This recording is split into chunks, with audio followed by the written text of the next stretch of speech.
From coast to coast, fans fell in love with the Friends of Living Single. For 5 unforgettable seasons, we laughed with Khadijah and her crew as they navigated life, love, and careers in their iconic Brooklyn brownstone. But whatever became of the fabulous friends who called that brownstone home after 30 years?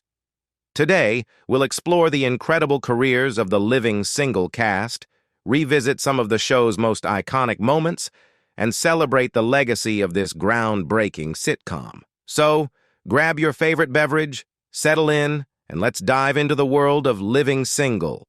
Number 1. Thomas McCall Ford as Michael Edwards' preacher or performer. The path wasn't always clear for Tommy Ford. Though his childhood dreams leaned towards the pulpit, a high school drama class sparked a passion for acting that would propel him to national recognition on the hit sitcom Martin. Tommy Ford recently completed 4 seasons as the hilarious Pope of Comedy on TV1's hit show Who's Got Jokes, hosted by Bill Bellamy. Over the past few years, he has starred in over 15 films and a new TV series, Basketball Wives. Recently, Tommy has shifted his focus to building a successful career behind the camera.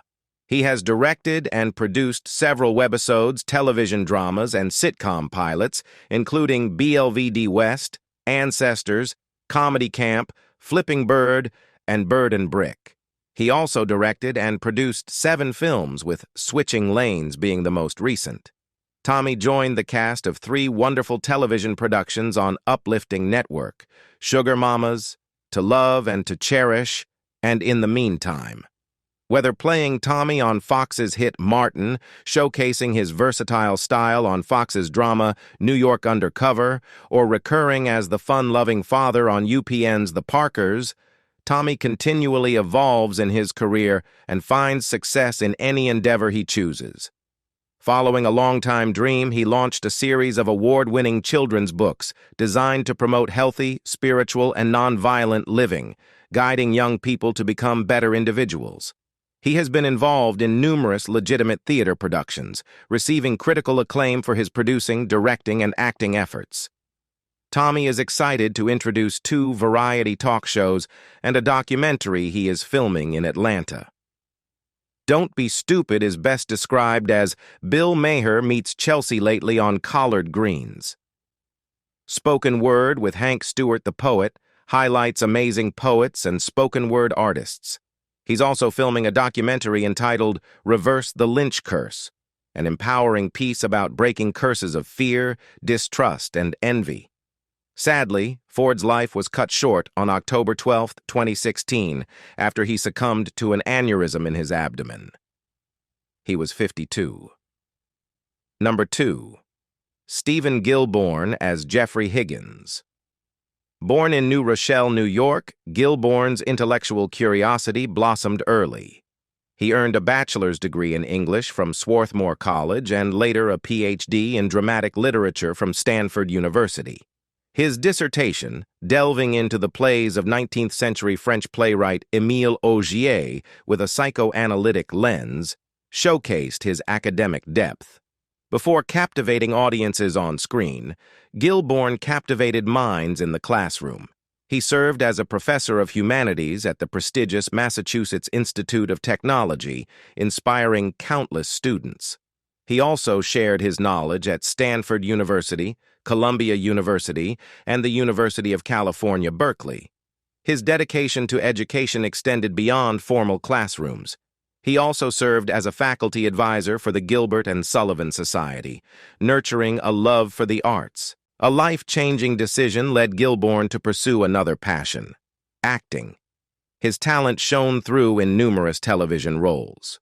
From the iconic detective series Columbo to heartwarming sitcoms like Ellen, where he played Ellen's father, Harold Morgan, Gilborn's comedic timing and dramatic range left a lasting impression.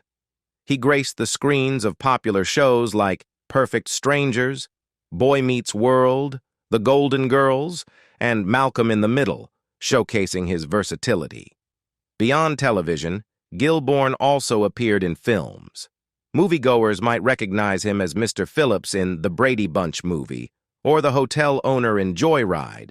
He even brought warmth to the role of a grandfather on the sitcom Still Standing. One of his most memorable recurring roles was Mr. Collins, Kevin Arnold's algebra teacher on The Wonder Years. Here, Gilborn brought a touch of humor and authority to the character, making him a relatable figure for audiences. Sadly, Gilborn died at age 72 on January 2, 2009, of cancer at his home in North Chatham, New York, No. 3. Rita Owens as Rita James Queen Latifah's world dimmed in 2018 with the passing of her mother, Rita Owens. Ms. Owens, a resident of Wayne, New Jersey, wasn't just Latifah's mom.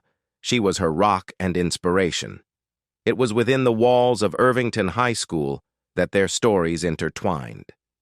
Ms. Owens, an art teacher, nurtured young minds, including her own daughters.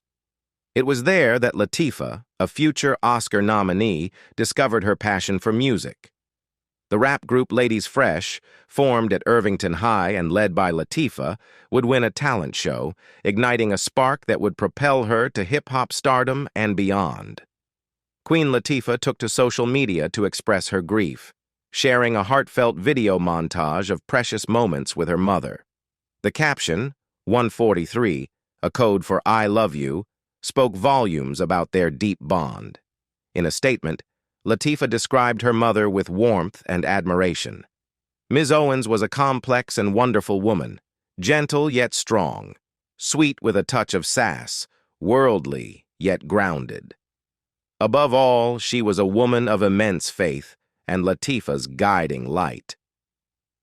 Ms. Owens battled a heart condition for years, a fight that sadly came to an end. While heartbroken, Latifah found solace in knowing her mother was finally at peace. Queen Latifah requested kindness, support, and privacy as she mourned the loss of this incredible woman. Sadly, she died on 21st March 2018. Number 4. Heavy D as Daryl. Among the most beloved and influential figures in the history of hip-hop, Heavy D was born Dwight Arrington Myers in Jamaica in 1967. Relocating with his family to Mount Vernon, New York as a small child, Heavy D grew up listening to R&B and took an interest in the burgeoning rap scene as a teenager. Forming the group Heavy D and the Boys with DJ Eddie F and dancers T-Roy and G-Wiz, Heavy D began exploring a new sound, fusing rap with the song structures of R&B. Sparking the interest of Rush Management's Andre Harrell, Heavy D's act became the first group signed to Harrell's new label, Uptown Records, where Heavy D would serve as president for several years. Heavy D and the Boys earned major acclaim for their 1987 debut album, Living Large, as well as subsequent efforts like Big Time and Blue Funk, which pioneered the New Jack Swing sound. In 1989, Heavy D made history. His guest rap on Janet Jackson's hit All Right became an early example of rap seamlessly blending with pop music. This collaboration not only showcased his talent, but also became his biggest Billboard hit. He later joined forces with the legendary Michael Jackson on Jam, further solidifying his place in the music scene. Heavy D's talents weren't limited to the microphone. He lent his vocals to the theme songs for In Living Color and Mad TV, showcasing his versatility. He then explored his passion for acting, appearing in various television shows before returning to music with Nuttin' But Love. Heavy D took a break from recording to pursue another artistic avenue, theater. He appeared in the off-Broadway play Riff Raff, demonstrating his dedication to artistic exploration. He then returned to music with the well-received Waterbed Hev. Heavy D's influence extended beyond his own music. He collaborated with blues legend B.B. King on the song Keep It Coming. The notorious B.I.G. even referenced him in his song Juicy and invited him to appear in the music video for One More Chance. Eventually becoming senior vice president at Universal Music, Heavy D later enjoyed success as a solo artist with records like 1997's Waterbed Hev and 2008's Vibes. He also showcased his talent for acting with appearances in films like The Cider House Rules and Tower Heist. Tragically, Heavy D died of pneumonia in 2011 at the age of 44. Number 5. Ron O'Neal as Clinton James. Did you know the iconic character of Youngblood Priest from Superfly was almost a one-hit wonder for the actor who portrayed him? Ron O'Neal, a towering figure with a captivating presence, found himself at the center of a cultural phenomenon. But the highs and lows of Hollywood fame came swiftly. Superfly sparked outrage and excitement in equal measure.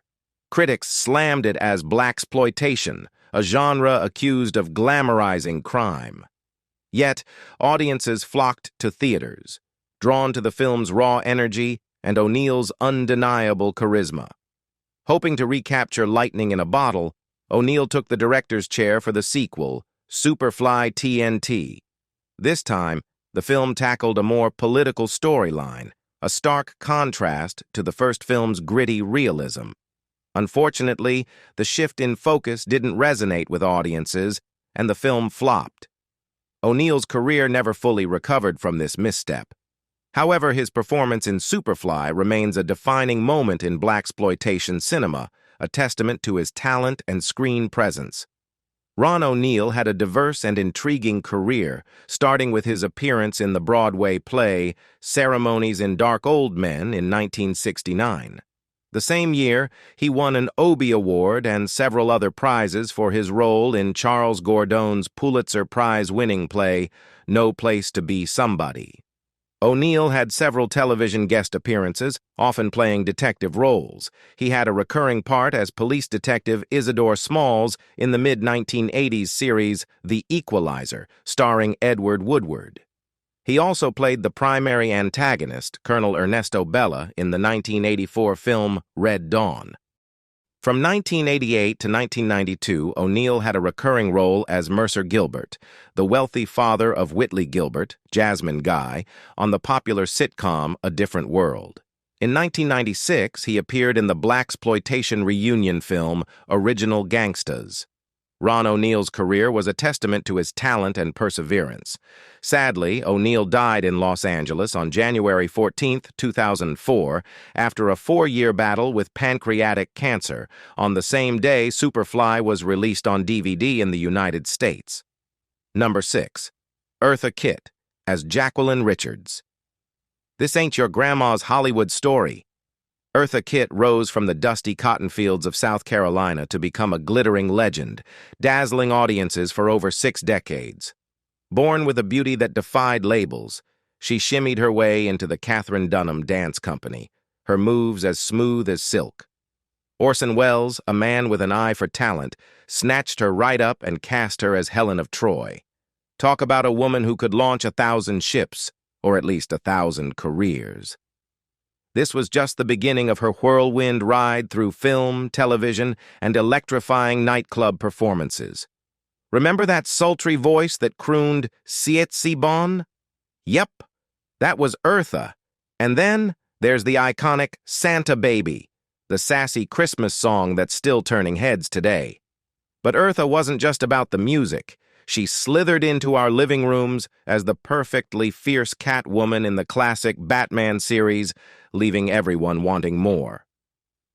Then, in a move that would change everything, Eartha spoke her truth. At a White House luncheon, she dared to challenge the Vietnam War, and bam! Controversy struck. The government iced her out. But that didn't stop this firecracker. She sashayed across the pond to London and took the West End by storm, captivating audiences with her talent and spirit. Back in the States, the disco ball was spinning, and Eartha wasn't going to miss a beat. She belted out hits like Where Is My Man and became a disco queen, adored by the LGBTQ+ community who saw a powerful ally in her. Eartha didn't just sing about love, she lived it. Becoming a fierce advocate for LGBT rights, this unstoppable force kept on touring, acting, and captivating audiences well into her golden years. From the Wicked Witch of the West to sold-out cabaret shows, Eartha did it all.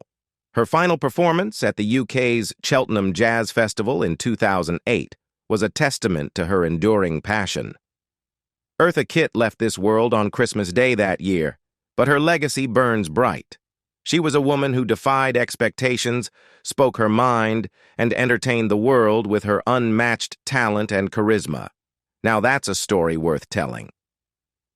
Sadly, Kitt died of colon cancer on Christmas Day 2008 at her home in Weston, Connecticut. She was 81 years old. Number 7. Melvin Van Peebles as Warner Devant. Melvin Van Peebles was a true Renaissance man. Though best known for directing the groundbreaking film Sweet Sweetback's Badass Song, 1971, his talent spanned writing, acting, theater directing, and even a stint on Wall Street. Sweetback cemented his status within the blaxploitation movement and with the African American community. The film's impact reverberates across generations of filmmakers. However, Van Peebles' career transcended this single work. He continued to be active in film and television as an actor and director. His directing projects, while not achieving the same level of cultural impact as Sweetback, showcased his versatility. Identity Crisis explored themes of race, while the politically charged Panther sparked debate. Van Peebles' foray into Wall Street in the 1980s further highlights his multifaceted nature. He found success as a trader and municipal bonds manager, demonstrating his business acumen.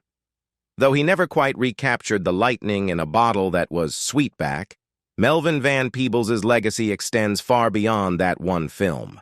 He remained a prolific and influential figure in the arts and a testament to the power of artistic exploration. Melvin Van Peebles, never one to shy away from pushing boundaries, took a surprising turn in 2011. He began performing shows in New York City with members of the band Burnt Sugar under the name Melvin Van Peebles with Laxative. The band name, according to Van Peebles, wasn't a medical reference, but a statement of purpose. They make shit happen. True to their word, Laxative provided a funky backing for Van Peebles, invigorating his stage presence. Their collaboration wasn't just musical. In November 2011, they performed Love That's America at Zebulon Cafe Concert, just weeks after the venue showcased the song's original video featuring Occupy Wall Street footage. This highlighted Van Peebles' continued engagement with social issues. Van Peebles' artistic expression wasn't limited to music. In 2012, he released a vinyl-only album, Nah, Nah, Mofo, distributed at his birthday celebration at Film Forum. He even ventured into visual arts in 2013, showcasing a piece titled Ex Voto Monochrome as part of the eMerge 2.0 exhibition. Despite his artistic explorations, Van Peebles never left film behind. In 2013, he participated in a screening of Charlie Chaplin's The Kid and a Chaplin dress-alike contest at Film Forum. In 2017, he lent his voice to the short film Methane Mama, showcasing his continued love for storytelling. Even in his later years, Melvin Van Peebles remained a creative force, defying expectations and pushing boundaries, on stage, on screen, and now on the gallery wall. Sadly, Van Peebles died on September 21, 2021, at his home in Manhattan, New York, at the age of 89. Number 8. Ed McMahon as himself. Ed McMahon became that rare pop-cultural mainstay, most recognizable for the sound of his voice. First and foremost, his nightly introduction of late-night TV icon Johnny Carson, with his inimitable "Here's Johnny," his hi-yo, and unmistakable off-camera laugh made him one of the most lovable sidekicks in television history. At 15, he wasn't afraid to grab the mic as a bingo game caller, and that was just the beginning of his colorful career in entertainment. After a few years on the road with carnivals, Ed took a sharp turn and enlisted as a Marine fighter pilot during World War II. After the war, he needed some cash to put himself through college, so he took a unique sales job demonstrating vegetable slicers on the Atlantic City boardwalk. Believe it or not, his resume also includes another stint as a fighter pilot during the Korean War. The 1950s saw Ed finally land in the world of entertainment. He started with a late-night interview show in Philadelphia, then took a surprising detour as a TV clown. But things really clicked in 1959 when he landed the role of Johnny Carson's sidekick on a game show. This paved the way for his most iconic role, announcer for Johnny Carson on The Tonight Show. Ed stayed on Carson's side for an impressive 30 years, becoming a household name in the process. Ed wasn't just a one-trick pony, though. He showed his acting chops in movies, playing straight roles in dramatic films like The Incident and lighter fare like the comedy Fun with Dick and Jane. He also hosted game shows in the 60s and 70s, and even teamed up with another TV legend, Dick Clark, for a blooper show in the 80s. Ed also had his own long-running talent show called Star Search and appeared in commercials for a wide range of products. Sadly, McMahon died on June 23, 2009, shortly after midnight at the Ronald Reagan UCLA Medical Center in Los Angeles, California. He was 86 years old. Number 9. David Huddleston as judge. David Huddleston was a portly, often bespectacled veteran character actor who knew from an early age that he wanted to be an actor. Born in Virginia, he participated in school and church productions and, after serving in the military, trained at NYC's American Academy of Dramatic Arts. He quickly found work in touring companies of musicals and plays and began making inroads in film during the 70s. Huddleston supported big names like John Wayne in Rio Lobo, James Stewart in Fool's Parade, and Gregory Peck in Billy Two Hats. He received critical praise for his role as a vicious but humorous gang leader in Bad Company, though the film's poor box office performance didn't advance his feature career much. Mel Brooks cast him in Blazing Saddles, but for much of the next decade, Huddleston was stuck with inferior material. In the mid-'80s, Huddleston played the title role in Santa Claus the Movie, a less-than-magical telling of the Christmas icon's story. More than a decade later, he found a worthy role as a wheelchair-bound Southern California millionaire in the Coen brothers' The Big Lebowski. Huddleston earned an Emmy nomination for his recurring role as Grandpa Arnold on The Wonder Years, and provided strong support as the father of a suspected murderer fighting for custody of his grandchild in a Child's Name. Although Huddleston slowed down later in life, he still appeared in TV shows such as Gilmore Girls as the mayor of Stars Hollow and The West Wing as a Republican senator. He also had a cameo as a judge in the musical remake of The Producers. His final role was in the indie thriller Locker 13. David Huddleston passed away on August 2, 2016 in Santa Fe, New Mexico, due to complications of kidney and heart disease. He was 85 years old. Number 10. Jim Brown as himself football legend, movie star, and all-around icon. He's often considered the greatest football player ever, and after retiring from the NFL, he took Hollywood by storm.